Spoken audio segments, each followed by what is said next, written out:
The most successful scientists can tell a great story. Science is messy and complicated and hard and human. Trying to bring some empathy into these scientific discussions. There are all sorts of psychological effects of narrative. There's a story going on there. In fact, there's usually a whole set of stories. I think storytelling is hugely underrated but massively important part of science. How are we going to tell a story with this data? Hang on, this wasn't the scientific fairy tale I was told. Hello, and welcome back to the Storyology podcast, where I, material scientist and storyteller Dr. Anna Podajski, take a deep dive into the intersection between science and storytelling. I'm currently investigating the role of storytelling in science media. Last time we heard from experts about how that process works. Often university press teams write up press releases to accompany new research, and journalists use this, as well as interviews with scientists, to create news media. We also heard what this process is like for the researchers. In this episode, we'll hear from industry experts and researchers about the problems with this system, including science journalist Helen Pearson, press officer Mark Greaves, and researchers Dr. Alex Baker and Dr. Jess Wade. Let's start with press officer Mark, who acts as a sort of intermediary between journalists and scientists. I asked Mark how the researchers he works with feel about interacting with the media. I think most of the researchers I work with are happy to do media, but I probably feel like it's a necessary evil. And I suppose it's just such a different culture. Academia, speaking as an outsider, academia is, all about rigor and taking lots of time and being very precise, whereas media's very fast and loose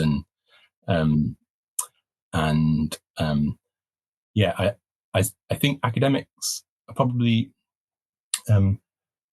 happy with a little bit of media engagement. I think for the stories I've done where academics have spoken to lots and lots of media and then they keep on getting contacted after, I think that can be a bit of a burden. Because journalists aren't, they aren't that. The newsroom's so quick that things get cancelled, or a journalist will just keep on emailing, won't take no for an answer. So sometimes it's good to try and make sure the academics feel happy just to say no, they're not going to do any more interviews and not feel under pressure. Sometimes journalists will, especially if it's a technical or a sensitive story, but in rare cases, journalists will share the copy or at least share the quotes in advance. And that's, but yeah, by and large, sometimes a journalist will share the copy and say, don't tell anyone that I shared it, because that's not really how you're meant to, I suppose they see themselves as thoroughly independent.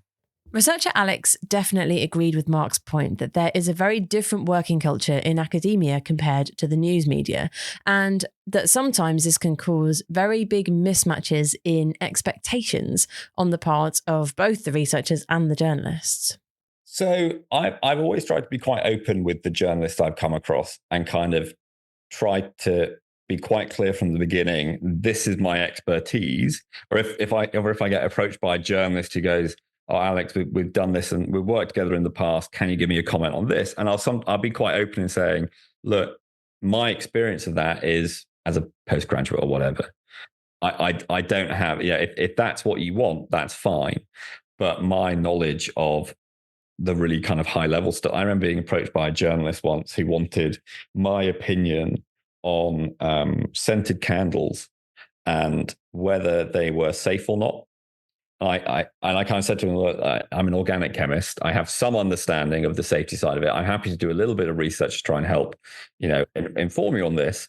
But what is the fundamental question you're trying to ask me, so I don't stray into talking about stuff that I have no expertise in whatsoever. So I found that's been quite helpful in laying out boundaries with journalists. But I think as well, on the being mistrustful of journalists, I think that kind of, it's a bit self-perpetuating of, if we refuse to engage with journalists, then it means they go to other sources. And often those other sources are not necessarily in it for the same reasons that we are as scientists. And you see that during COVID, where there were amazing scientists who put themselves forward to do it. Yes, they got some flack for it. And at the same time, when they weren't on the news, sometimes less reputable people got pulled in. And you kind of go, actually, we do have to see airtime as something that kind of needs filling. And if we don't fill it as scientists, it will be filled by someone else, because the media cycle wants an opinion. And sometimes they don't necessarily care where that opinion comes from. And even though they feel they've caveated, oh, this person is a global warming denier or whatever, actually that might not be the full story. And actually they might be an incredibly rabid global warming denier who spends a lot of money elsewhere, but it's very hard to express that in that little tag that you stick below their name. And that's, I think, where as scientists, we do have to be a bit more courageous in sitting in the media and being willing to put up with, oh, okay, they didn't quite understand fully what I was doing. Like, I remember with this Royal Institution talk that got picked up by the press, and we did the article with the Daily Mail on it about how to make a lightsaber. I was quite clear with the journalist, look, I'm not an expert in how to make a lightsaber, but I will sit down with you and we can have a back and forth and discussion and build these ideas. And at the end, there was kind of a little bit of a flippant comment I left in an email, right? They were kind of, well, should everyone have access to lightsabers? And I kind of said, no, I don't think people should have access to like a death stick, right? And that then made the article.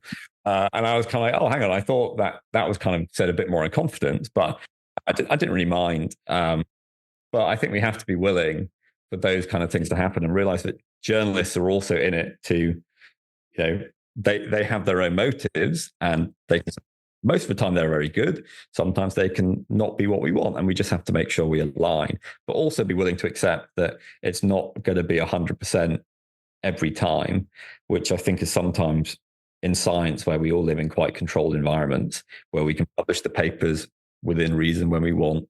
We can do within reason what we want in our labs within health and safety, to engage with people in another completely different, not even discipline, different kind of entire career path and goals. We have to realize there are going to be compromises. And yeah, I think that there has to be a slight changing attitude, certainly when it comes to the press, of being willing to engage with them. Because if we don't, someone else will. In my work, I've definitely seen a high level of distrust from scientists towards journalists. I often run media training through my business, Storyology, and especially when it's compulsory training, I'm almost always met with reluctance to engage when I talk about interacting with the media. I told researcher Jess about a recent media training that I had run the week before our interview, in which the researchers definitely hated the idea of talking to journalists. And Jess had this to say. I think that comes from their supervisors, and it comes from, academics saying, oh, no, don't do that. And that could be because they actually believe that, or it could be because they don't think you should, quote unquote, waste your time on that. So I think often people are like, oh, no, don't talk to the media. They can't be trusted. If you looked at what public trust is in different careers, politicians and journalists are like the lowest of any, aren't they? Like if you look at public trust in different jobs. So I think a lot of it is from that. It's not actually because they've had a bad interaction. Very few of us get to talk to the media. They go to a handful of scientists who give expert commentary on everything. But I do think that you're kind of trained because the PI doesn't really, want you to go and spend time doing that. So the fear-mongering amongst researchers might stem from their bosses just wanting to get the maximum possible cheap labour out of them. But wherever this distrust comes from, it's certainly felt on the other side of the conversation by the science journalists themselves. I asked Helen about her experience with researcher distrust. A lot of scientists, understandably feel nervous about talking with journalists because sometimes the nuances do get lost. I think most science journalists do have very good intentions, of communicating things in an accurate way.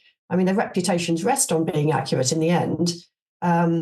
But journalists have different incentives, which is to get readers. Often, they need readers. They're thinking about the profits of their publication, not necessarily about the intricate nuances of the work which matter to scientists. So there are slightly different interests going on there. Again, I'm in a lucky position in that I work for Nature, and Nature has an amazing reputation, and so it does open doors with scientists. So I don't think I encounter there is, people are nervous about talking to me, and I understand that.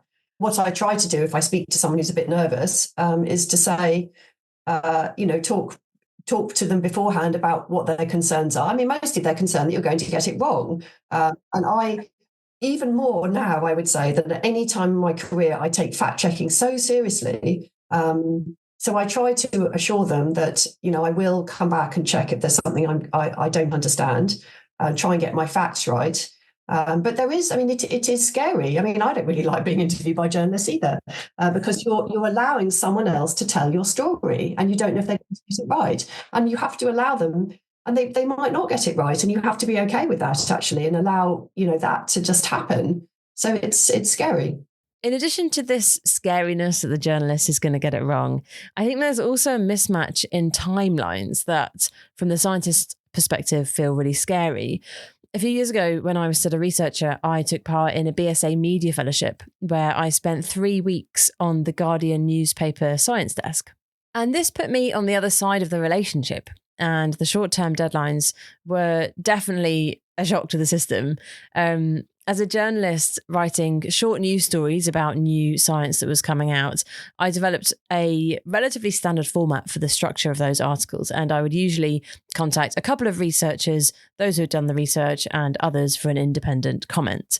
Most of the time, their comments would hit a kind of particular beat in the story that I'd planned. For example, what are the applications of the research? Or what do other scientists say about this?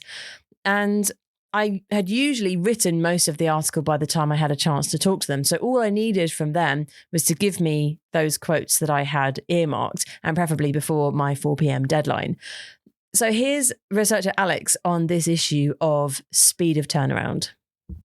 Trying to talk to fellow scientists and kind of say, the media aren't going to wait for you. They will just publish that article. When the media ring you up, you need to give them your time. If they say 20 minutes, it's going to be 20 minutes, of which they may take a minute of that. And trying to get this across that the media are not going to wait for you to find the time. And I think academics, certainly senior academics, really struggle with that. In fact, well, the students will wait and the university will wait several months for me to respond to an email. It's like, yes, but the media will not, because the press cycle is going to go out tomorrow morning on the new vaccine or whatever. And if you don't give your opinion now, you're not going to give your opinion. And I think they really struggle with the difference in timescales that happens over. I think sometimes they're so worried they might say something wrong that they don't say anything at all, which has huge problems. But also, I think the other thing about the media is, by the end of the day, as long as you haven't said something absolutely horrendous, no one's going to remember anyway, right? So there are pros and cons to the speed of the media cycle. And I think we, as scientists, we just need to be a bit more aware of that. I remember when I was on holiday, got rung up by just a random phone number on WhatsApp. And I was kind of like, who on earth is ringing me up? I'm in the middle of Norfolk doing some volunteering work. Why am I being rung up by this phone number? So put the person's name into Twitter and it's kind of like, oh, it's BBC Radio 5 Live. And I didn't take that opportunity because I was on holiday, but some colleagues were kind of like, oh, well, surely you could just do it next week or the week after. It's like, no, that's not how it works. Like they couldn't grasp that all of my academic achievements really did not mean a huge amount to this journalist. They wanted my opinion for a couple of minutes or to do a short segment, and then they were going to move on to the next thing that's on their desk. As you know, having worked at The Guardian, you probably had half a morning to write an article. And by that point, you need to have the quote already there. And if that academic doesn't pick up the phone, then you're stuck, which is why you often go to the same academic. So I often get rung up by our press team multiple times for different things where they're kind of like, oh, can you give us a comment on this? Can you give us a comment on this? And it's like, yeah, I'm perfectly happy to. I'll try and get this other person who's probably better. But if they can't, then I'm happy to give you a reasonable comment. I also put to Alex that researchers get incredibly nervous about not being able to proofread or approve articles that include them before they go to print. That's what scared me the most. I think when I first started doing press stuff, is they were kind of like, oh, you're going to send me a copy? No. Like, oh, okay, right.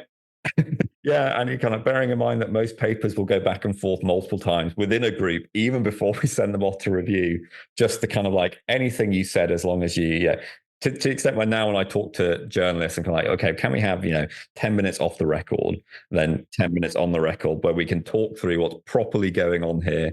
And I can give you an unadulterated opinion of where I can actually tell you, no, this is complete. Am I allowed crap? Am I allowed to swear in this? Complete crap.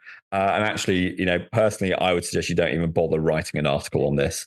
And then afterwards, if I've been that negative, if they still want to comment, then I'll give them quite a guarded comment. But just trying to kind of say to them, well, have you actually considered this, and this? And then if they say yes, then that's great, and we'll just move straight on to kind of on the record. But yeah, I found that quite useful in that it means we can have a really honest conversation about what they want to get out of this article as well. So I think that's important to know. We'll dive into the role of storytelling in science media in the next episode. But to wrap up this episode, while we're on the topic of mismatched expectations and culture differences between media and academic research, I thought this was a really interesting point from Helen. Journalists are interested in human stories, and that in itself can make some researchers uncomfortable. There's no incentive for them to include that type of human story in a scientific paper. There's a basic kind of, question, method, results type of story to a scientific manuscript. But the human stuff is irrelevant, really. And so I totally understand that. That's not part of what they need to bring to the table in order to progress in their careers. So to me, the times when they would want to use a story is if they're communicating to a broader audience. So it depends who they're trying to speak to, right? So if you want to communicate, to a more general public, then I think those human aspects become much more important and interesting. And scientists are still not necessarily incentivized to do that, right? You get promotion by publishing your scientific papers mostly, although nowadays, obviously there is some advantage to getting media coverage and so forth. So I think that's where that tension kind of comes from. So human-centered stories, mismatched expectations, mismatched timescales, and worrying that journalists will, quote unquote, get it wrong, are all tensions present in science media. Like all systems in science, it is far from perfect. Next episode, I'll dive into the role of story and investigate what happens when science meets story in the media. This podcast is made in partnership with the UK Reproducibility Network, Sonic Screen Lab at University of the Arts London, and StoryArcs at Bath Spa University. StoryArcs is an Arts and Humanities Research Council funded programme. All of the opinions shared in this podcast are those of the individuals and don't necessarily represent those of their employers.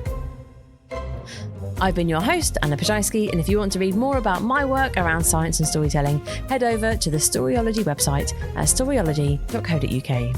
Thanks for listening, and see you next time.